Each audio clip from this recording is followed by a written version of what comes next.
Start again. So, good morning, everyone, and welcome to the Cabinet meeting of Thursday, 23rd of March. Hold on a second. Somebody's got an echo. Is everything on? If everybody puts their speakers off. Are we okay? That's all right. Brilliant.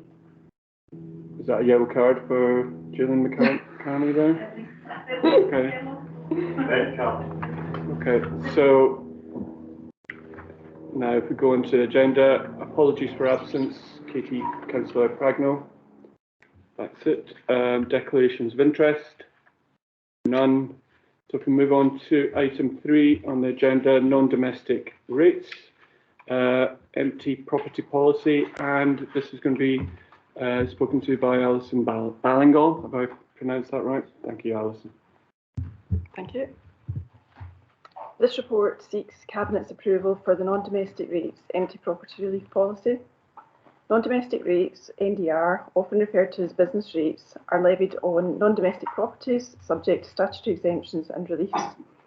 The NDR framework for Scotland is devolved to the Scottish Parliament and the Scottish Government, and although broadly similar, is different in detail from arrangements in the rest of the UK. From the 1st of April 2023, empty property relief will be devolved to Scottish local authorities, hence the requirement for local policy. Given the short timescale for preparations and engagement, it is recommended that the empty property reliefs currently in place in East Renfrewshire will transition with no change effective from the 1st of April 2023. Cabinet is asked to note the changes introduced by the Scottish Government to devolve the setting of empty property relief to local authorities from the 1st of April 2023. Approve the non-domestic rates empty property relief policy, which is the appendix, which retains the status quo for the 2023-24 year, and approve a review of reliefs in 2023, including consultation on potential change to reliefs, which would be brought back to Cabinet for approval and take effect in the 2024-25 year.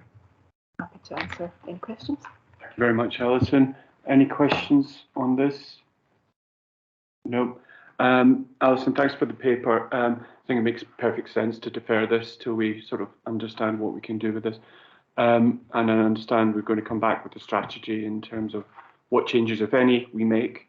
I know we do need to do quite a bit of investigation on the largest amount of the relief, which is listed buildings, because it's a very specific area in Neilston, so we need to be careful with what we do there in terms of the impact on that area. Any sense at this stage, and this might come back in the strategy, how we would potentially utilise the funds from this relief, or is that work in progress? I think that's something we need to review. The idea behind the change in the policy is to encourage properties to be brought back into use. So that's obviously one of the aspects of the change, but that's something we need to look at. Okay, and just to confirm the timing, is it this time next year or will it be later?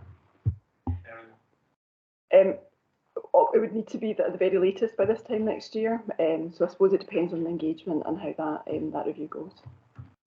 Perfect. Thank you very much. So, members, are we comfortable to approve the recommendations in this paper? Note the changes. Approve the non-domestic rates policy, empty property relief policy, and approve a review of reliefs in 2023 to come back to Cabinet later in the coming financial year. Are you happy with that? Thank you very much. Moving on to the next item on the agenda, which is the wrong item. Sorry. Is item number 4, debt recovery policy, and this is again Alison to talk us through this report. Thank you very much, Alison. Thank you. This report seeks Cabinet approval for the updated debt recovery policy. Much of this policy is set out in statute and legal obligation. Council has little choice about how to apply these directions. The main change to the policy is to align debt recovery procedures with supporting actions that can be taken in extenuating circumstances to support people experiencing severe financial hardship. Cabinet is asked to approve the revised debt recovery policy for council tax, non-domestic rates, sundry debt charges, East Renfrewshire Culture and Leisure Trust charges, and housing benefit overpayments. Again, happy to take any questions. Thank you very much, Alison. Any questions on this, Councillor Anderson? Thank you, Leader. And thanks for the report. I did notice, obviously, it came to us. It was in December as well, and this is a follow-up.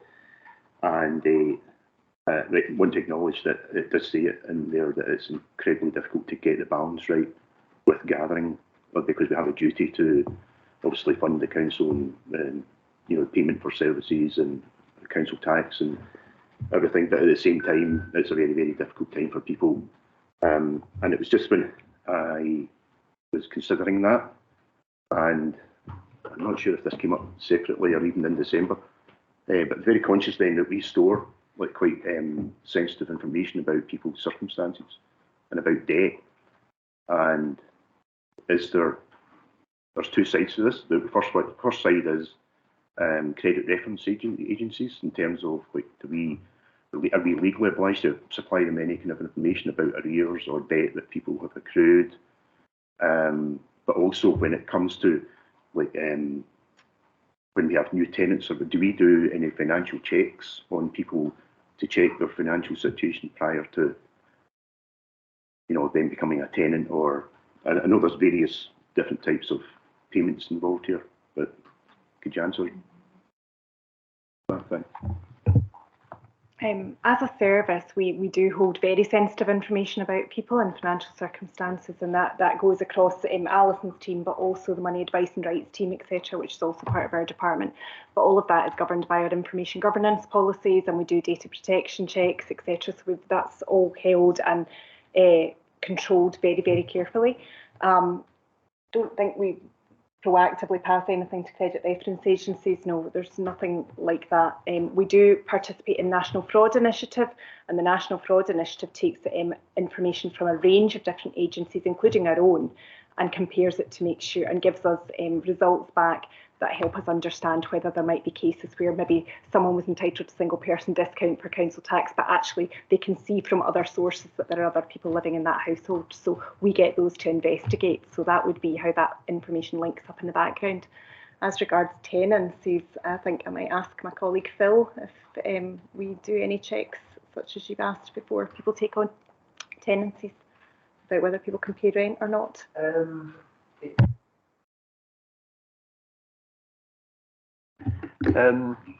We do undertake checks, but it doesn't mean that prevents us from giving a person a tenancy. So, for example, a substantial number of people that we house at the moment are housed through the homeless route, and we have a legal obligation to house them.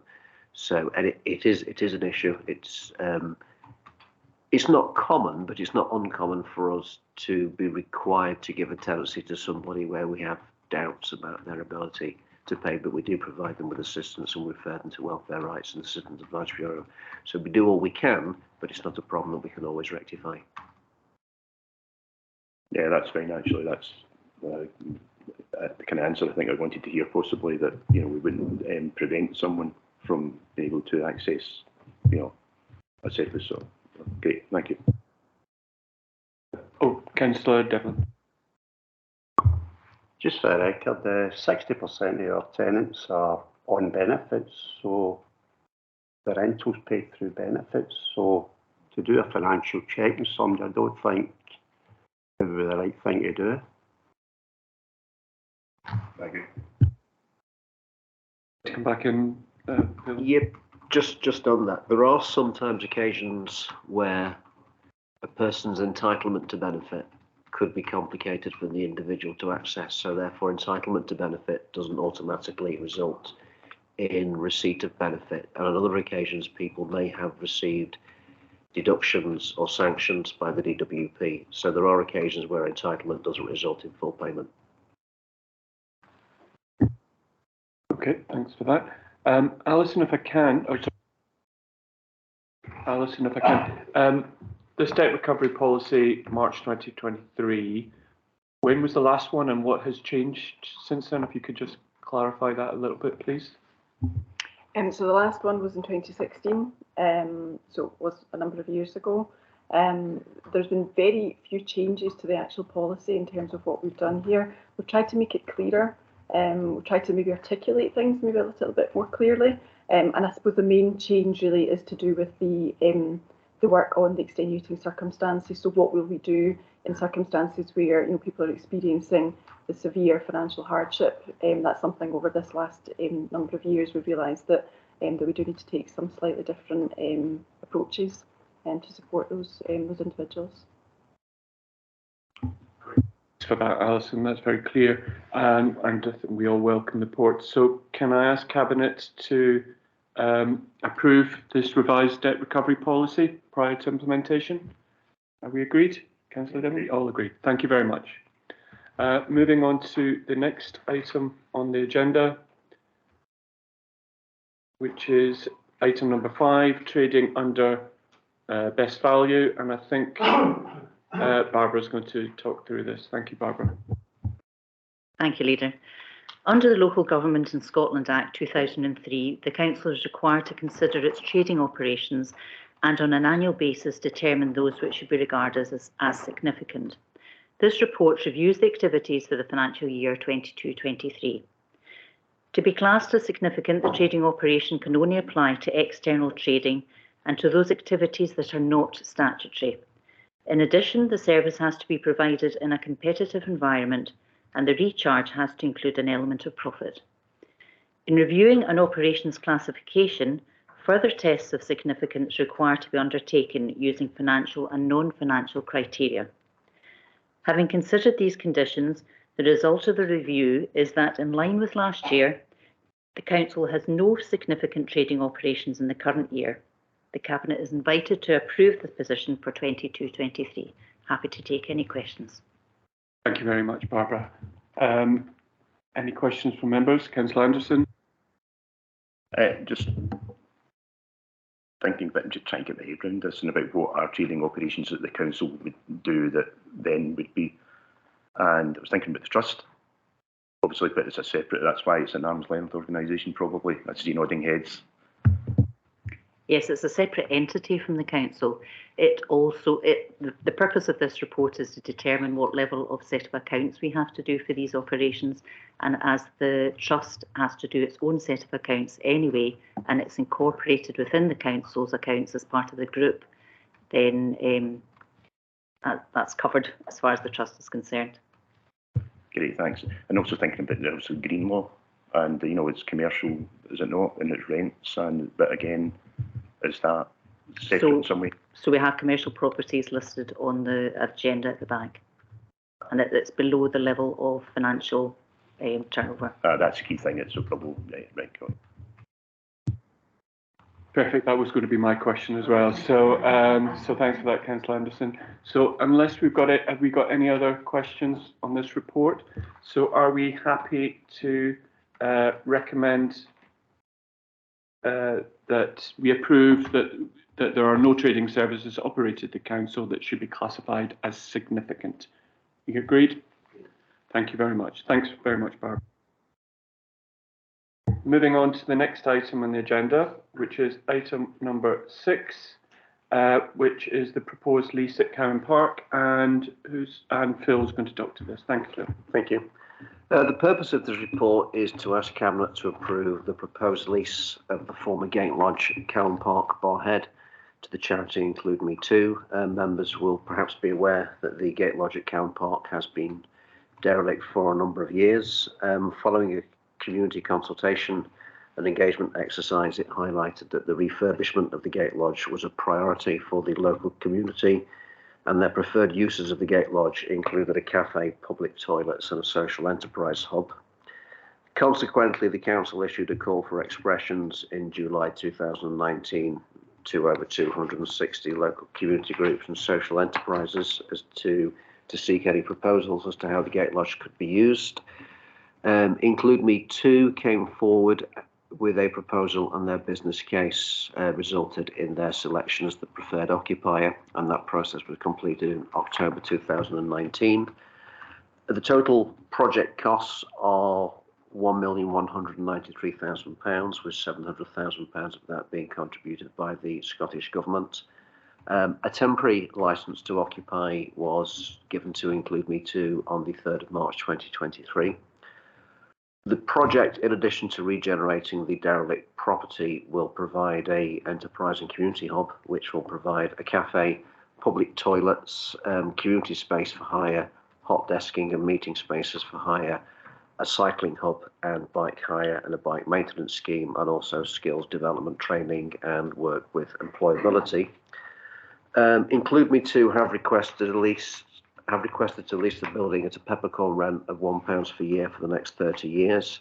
The length of the lease will enable the organisation to apply for external funding, such as the National Lottery, to sustain and meet the needs of a full repair and insuring terms lease and service level agreement. In addition, there will be a service level agreement. In addition to the lease, there will be a service level agreement which will schedule the service that will be set out and provided by Include Me Too.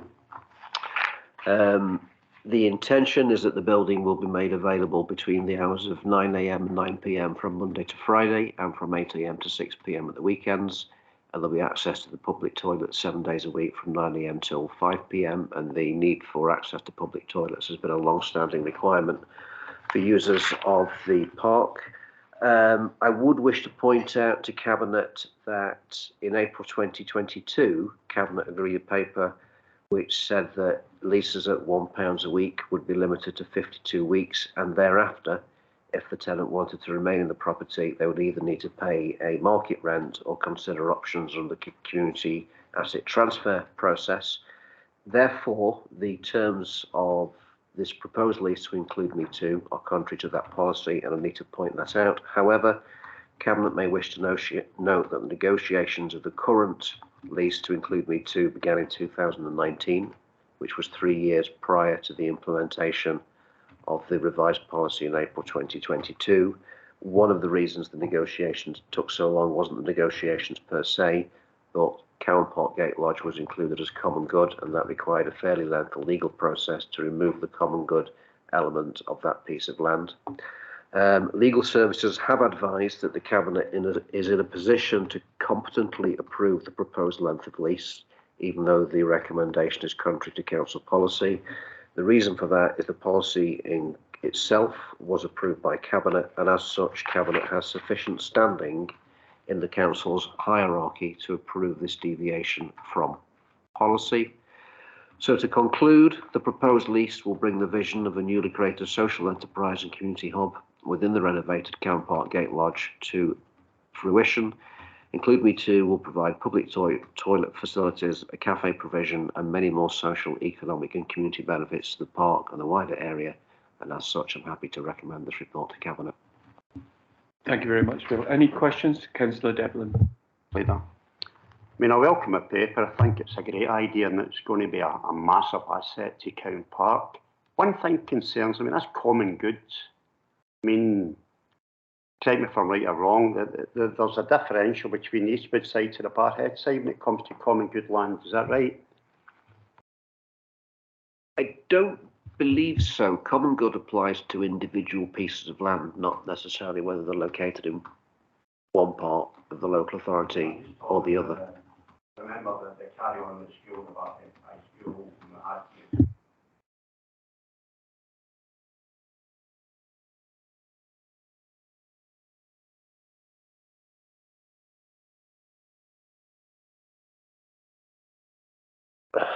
Well, it's because we were using it for the benefit of the common good that we managed to persuade the court to enable us to use it for that purpose. But it is a restriction. And I'm not a lawyer, so I need to caveat my answer here. But my understanding is common good is when land has previously been gifted to the council for use by the council only. If we are therefore suggesting a lease with a third-party organisation, which is not the council, then that land is not strictly being used by the council, but on behalf of the council. As a consequence, we need to go to court to remove that common good condition. But as I say, I need to caveat my answer. I'm not a lawyer, and therefore there are implications of the common good legislation that and the nuances of which I won't be aware of. So if you needed quite a more detailed answer, I would need to go away, speak to colleagues in legal services and come back to you. Just looking at the timescale, you know, once this project was identified, the time it took to, you mentioned 2019, it's now 2023. Is there any way we can, I'm not saying bypass the common good, but is there any way we can look into it to see if we could bypass it? I think ordinarily the legal process wouldn't have taken so long. It was the intervention of COVID which slowed things down.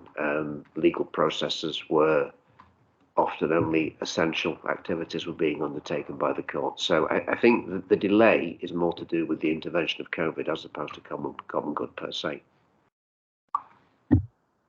Now, just in a closing note, I just wish we could look into more detail of common good land to see if there was an easier way to deliver a project like that. Councillor Anderson. Well, firstly, that's an observation and a comment is that I happened to be in Cowan Park recently and was in that vicinity of the building. So I agree, Danny, it's a great addition and it was thriving, which was really good to see. It was very busy and lots going on, and so it's, you know, it's a very good start, you know, to see people using it, which is what we want. But with regards to the common goods thing, I mean, I'm not a lawyer either, but I know there's the concept of precedent. And like if we've established a procedure at least to do this for this particular property, does that actually assist us, you know, for the future possibly? I think Lorraine would like to come in. Thank you very much. Common good is a very difficult area. Our legal team, I think over the years, have become quite expert in it because this is not the first piece of land that's been affected by common good. The situation, I can't remember how many years ago, we were asked to look and review all our land to see what was common good. So Jerry Mann, as our lead in legal, has looked at that. It does depend on how the land was gifted to us, so people have got to look very carefully at that.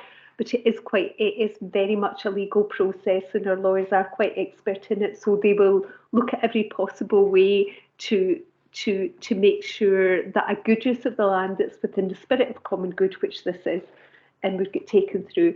But unfortunately, it does mean there is a court process, and I think the biggest delay, as Phil said, was really due to coronavirus. The courts weren't operational for a long period, and then only operating on the most urgent cases. This wouldn't have been regarded as an urgent case, so there would have been delays.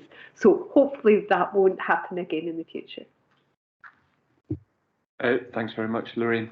I echo the comments from Councillor Devlin and Councillor Anderson. I think this is a tremendous asset. I've had the pleasure to visit it, and I think it will be very, very welcomed by the users of Cowan Park. So that's a great initiative, and congratulations for everyone to getting it up and running. One question I do have, just in terms of the lease itself, there's no break clause within this, as far as it's been stated in the paper. Are we comfortable with that?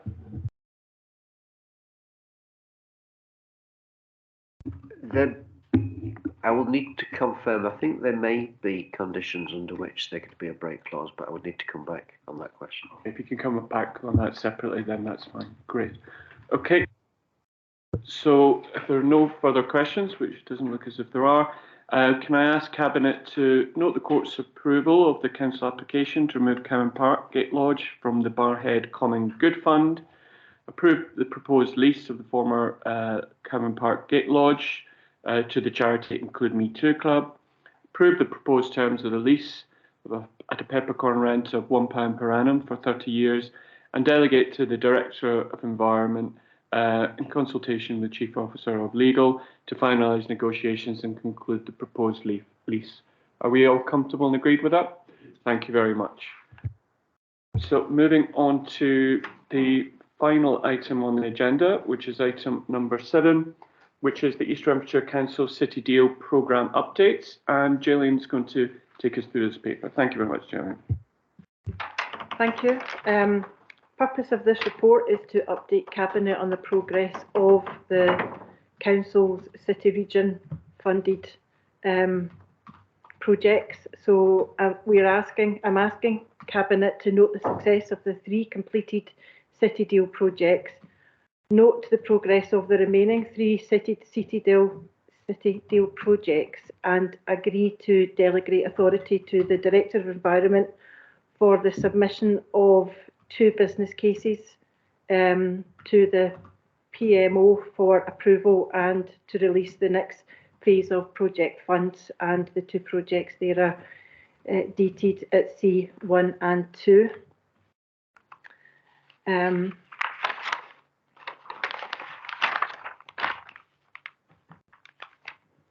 So you'll see within the report that the completed City Deal projects are 11 works, which was a 2-phase process. One was the creation of the Crossmill Business Park, and the second one was the clearing and platforming of the Nestle factory site at Glasgow Road for private sector investment.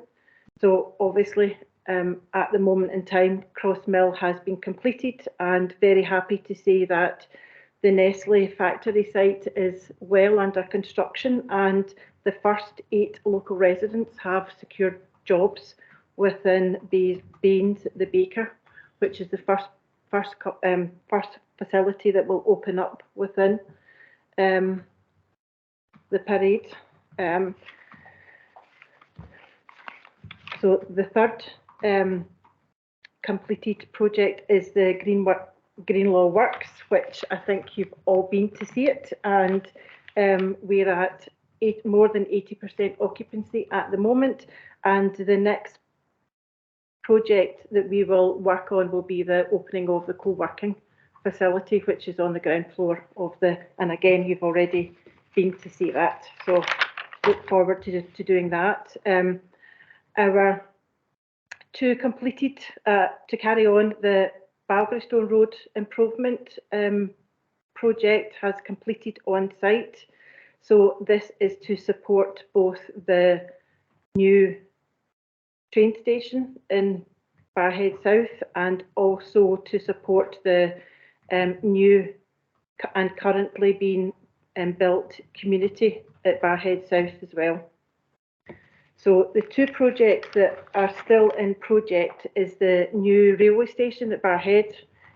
Obviously, Balgrystone provides the access to the station site. It will provide a car park for the train station, and it will provide a bus interchange as well. There's 2 buses that run close to where the railway station is, and obviously in due course we will have some discussions with the bus companies in relation to that.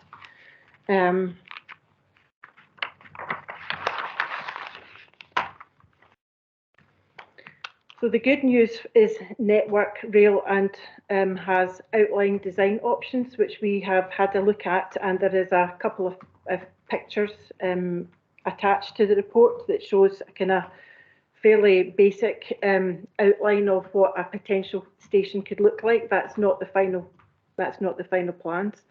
The good news is that Transport Scotland has endorsed the Stage 2 Detailed Strategic Transport Appraisal, which is shortened to STAG, in January 2023. This means that we're able to move forward with our business case and hopefully eventually start the new train station build in 12 to 18 months. The last project that I'll talk about today will be the Orrs Road improvements.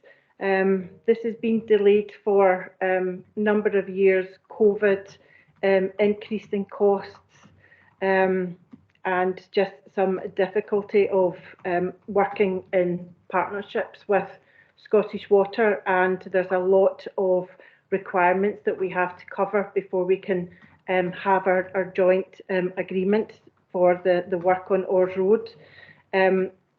Scottish Water have to do an improvement to a culvert on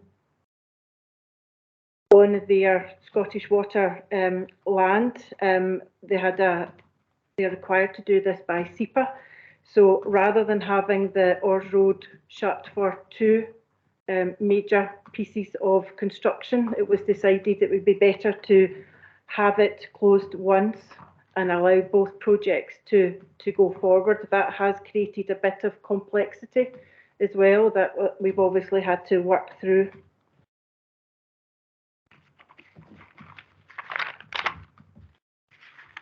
And future projects, which is on page 63, is the Country Park visitor facilities. So we're looking for visitor facilities sympathetic to the surroundings of Damson Darnley Country Park. The detailed design stage of the project will commence once the Ors Road project has completed, because the access is obviously very important for the visitor facilities. There will be a couple of areas of land that will be used for car parking, visitor facilities, leisure, and we're obviously hoping to encourage some water-based activities as well on the loch. So we've gone so far in terms of having discussions with various operations over the last couple of years, but we haven't concluded any discussions or parties because of the closure of Ors Road, and we will do that in due course. So that is essentially a very quick run through the facilities and where we are and the projects that we still to have. So I'm happy to take comments. Thanks very much, Gillian. Any questions from members? Councillor Devlin. Just a couple of questions, Gillian. You mentioned, you know, the new train station, blah, blah, blah, it's going to be, work will start in 18 months. And you mentioned, you know, the bus routes. I mean, we're getting a stay up there now that's no, I've got to walk a half a mile to get, you know, transport. Is there any possibility you could speak to SPT about trying to get the bus route extended up there? Well, we hope to get the bus. You know, we're doing a bus interchange with the train station, so we will have to have detailed discussions with the bus companies. Yeah. So, yep, more than happy to take on board your comments. If you just want to give me, if you want to email a couple of lines of, you know, what the issues are, then we can. The issues are, I mean, they're kind of isolated up there. Okay. If you're not getting any transport, you know, you are isolated. Okay. I mean, is that a particular community you're talking about? Yeah, Balderstone Road. It's right, okay. East Hampshire Council's housing. Yes. Owner. Well, they're basically right. They will be right across the road from the railway station. 18 months probably. You know. Yeah. Okay. No, that's fine. Just one other question. We keep mentioning, you know, the Barrhead dams, but there's very little water in them, and it's been on for about 10 years now. Yeah. Are we hopeful or confident there's going to be water in them? Oh yes, I mean the water's been removed essentially. So once they will open up the gates again, from the burns and the rivers, it will fill up again. Is that the 3 reservoirs that will fill up again? Yes, they all will. Yes, yeah. It'll take a period of time unless we have a very, very wet winter, but it will take a period of time once the construction's been completed. When do we hope to get the construction completed? Well, we hope to start 12 to 18 months, and that's about as specific I can see at the moment. Right, thanks. No problem. Thanks, Councillor Devlin. Councillor Anderson. Very quickly, just one thing I've mentioned, but occasionally I walk up there, away from the dog and what have you, and there is a sign up actually saying about an algae issue that watch and don't let your pets off the lead. Yeah. Are you aware of that? Or? Yes, it happens quite regularly in bodies of water that aren't particularly deep. So it's about the heat, and it causes the algae bloom. But it's a natural process. It goes away when it becomes cold. But that's fine. It's not going to, you know, be a delay of some sort where they have to deal with it. It just happens, you know, and with our climate. Okay, thanks. But additionally, just wanted to comment on also the projects that will be completed, and it's great to see them come about. Obviously, very people, great to see it dying, which is exactly what we're going. And also around 11, the hearing people getting jobs already from it. Yeah. Exactly what we want to do, isn't it? So it is. To get it delivered. And also the roads up there, and obviously like we're really quite advanced, if there's already sort of Transport Scotland approval, with, you know, different stages and so forth, and I think once the work starts, we know that it's Yeah. going to be there, because it all actually comes together. Yeah. And It should all come together. It should all come together. We've got key areas that are missing at the moment, but once it's completed, you know, it should be a good community. Yeah. Well, absolutely, and I think the fact that it's in between like Barrhead and Newton Mearns, and you know it's going to bring things, the whole all the communities together. I think it's going to be excellent. Thank you. You're welcome. I just like, Jill, you got your mic on still.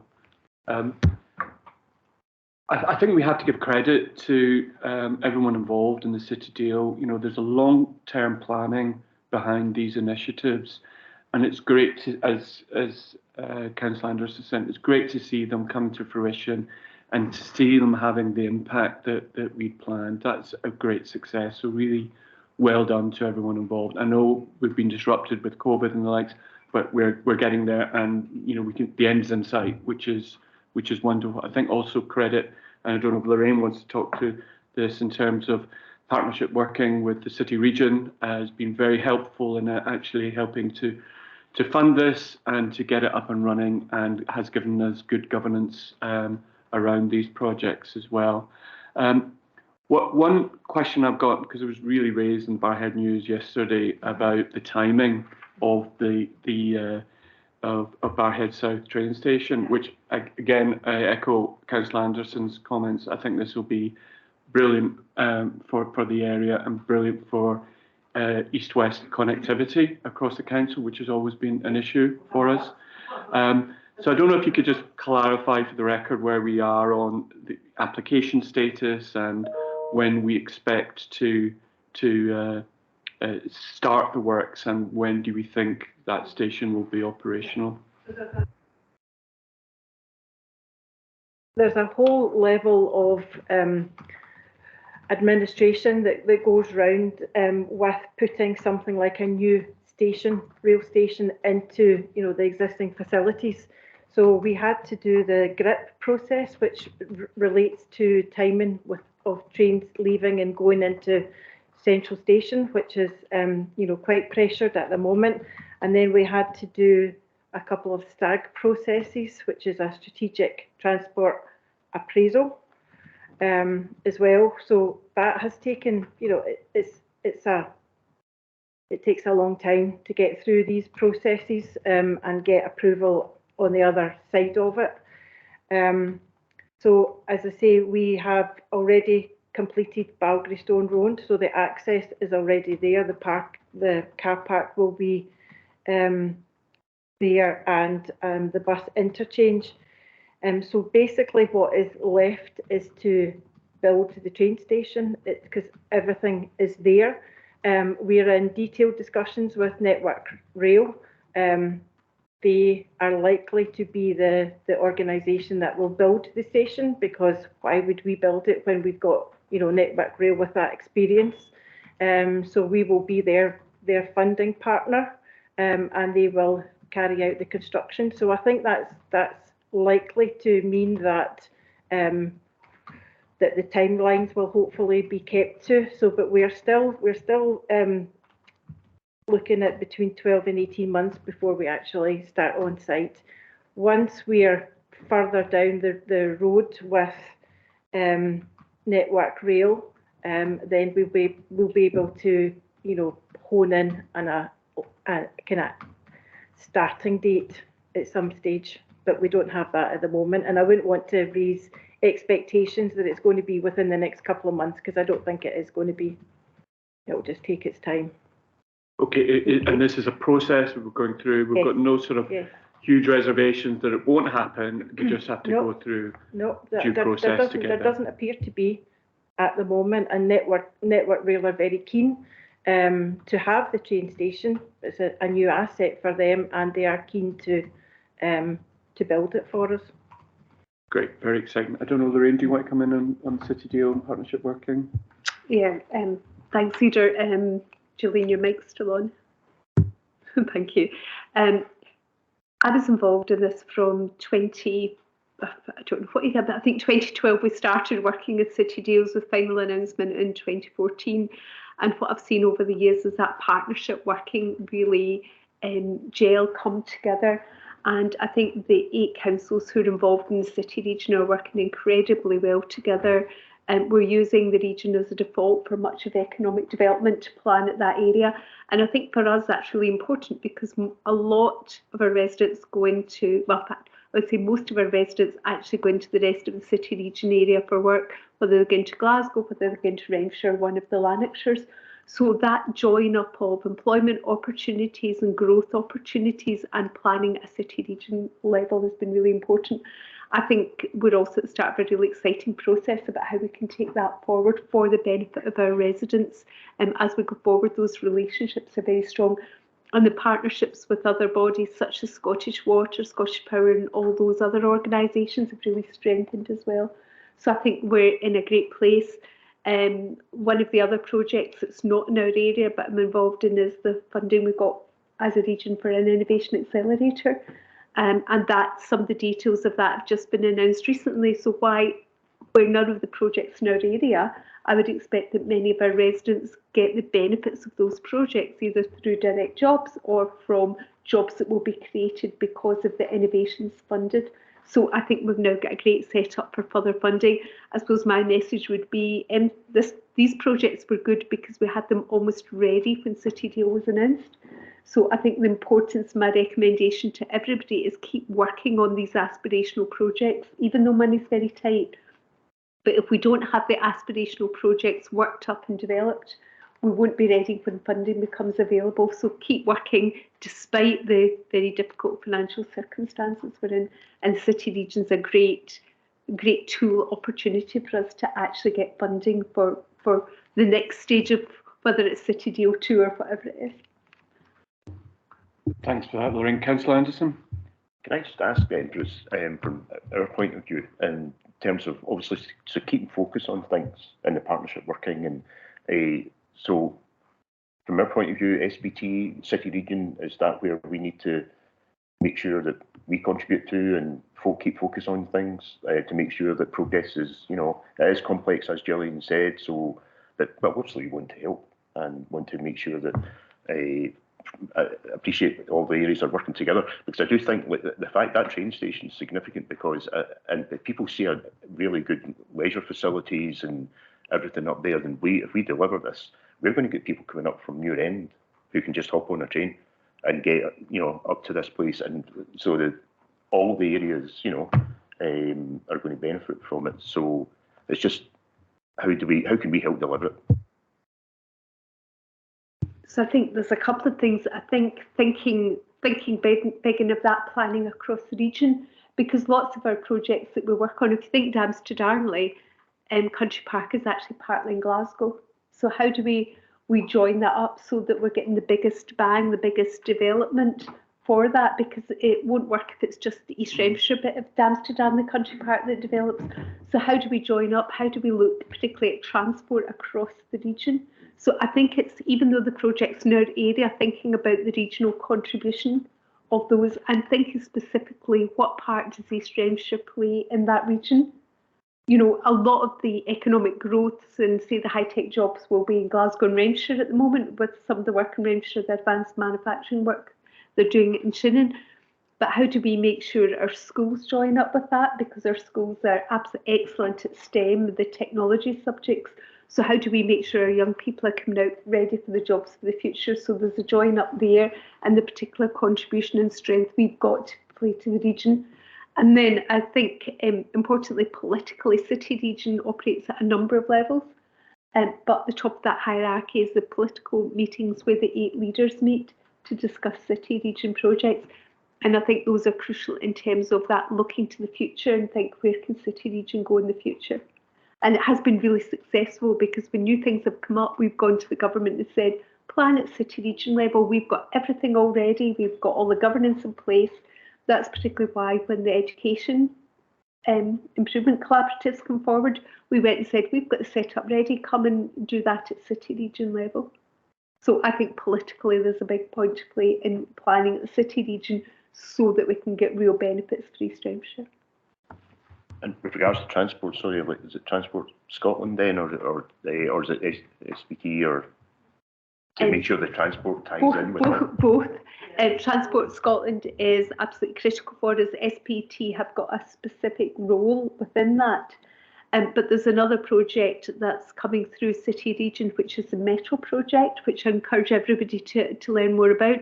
It's been planned at the City Region, so it's about how we join up all the traffic. So isn't all the transport methods, not the traffic, opposite of that? No more traffic. My enthusiasm, I went too fast on that. But it isn't about perhaps a conventional metro. It's about how we join up our heavy rail to some light rail. And if you look at some of the plans for that, they do some of the initial drafts, and it will be 30 years before all this is finalised, and there's a long way to go in funding. But the Metro project is now in the National Transport Strategy, Gillian, have I got the right one? National Transport Strategy 2. The Metro project is in, and if you look at it, where it goes, in the draft, it goes out to Newton Mearns, and then there's a link across from Newton Mearns to Neilson and Barrhead. So I think we need to think in terms of the environmental aspects, roads for the future, or whether we should be focusing on transport links to get people out of their cars and make public transport much better for our residents, because we know there's some areas with poor public transport, poor access to public transport. So Metro's exciting. It's at an early stage. The funding isn't in place, but that's been done primarily through Glasgow City Region and Transport Scotland, and there will be a link into SPT in that as well. Councillor Devlin.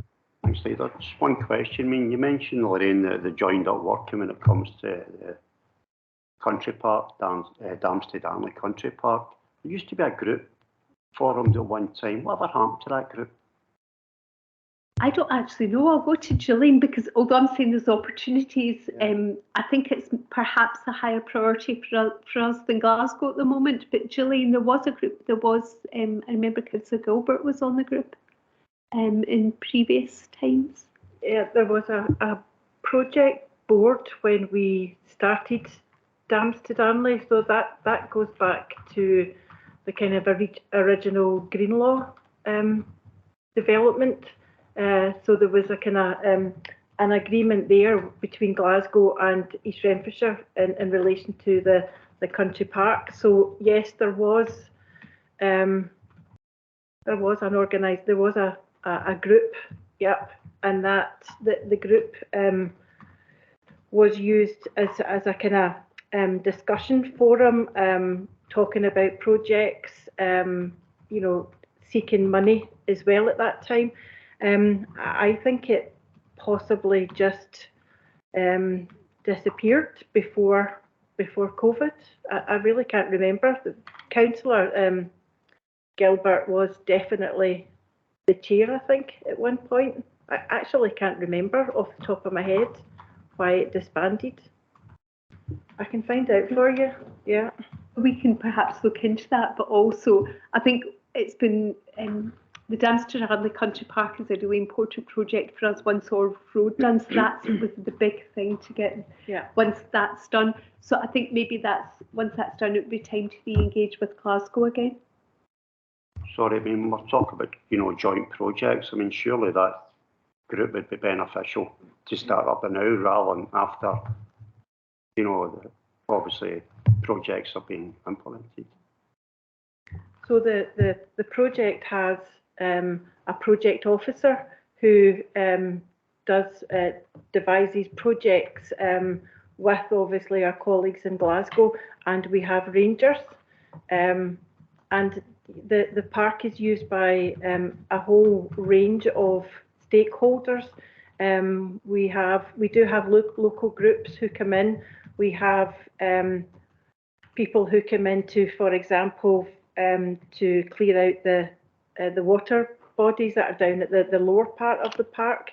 We get people who volunteer to cut back shrubbery, trees, obviously, with the rangers. They're not going out and doing it themselves with the rangers.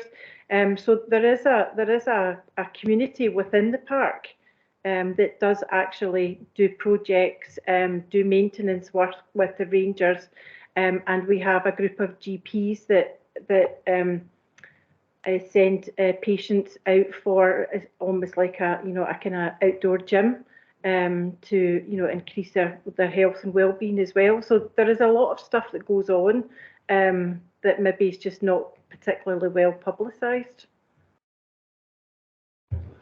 Sorry, I mean, there's no political involvement in it now that there used to be. I think that's right. I don't think there is anymore.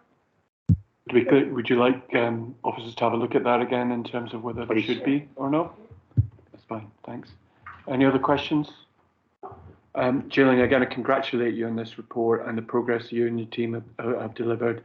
It shows persistence of seeing these projects through. It's a very long time coming, but it's very, very welcome. I do echo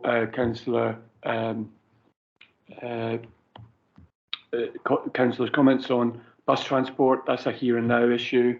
It's a thorn in all of our sides. The Metro plan is excellent, but 30 years away. People are stuck in their homes now. So I think that is something that we need to look at collectively to see what we can do with the powers that we do have. And I know those powers are very limited at the moment. But thank you very much for that report. Very exciting, and looking forward to the updates in terms of progress on new projects. And also looking forward to City Deal 2 in terms of where we go next.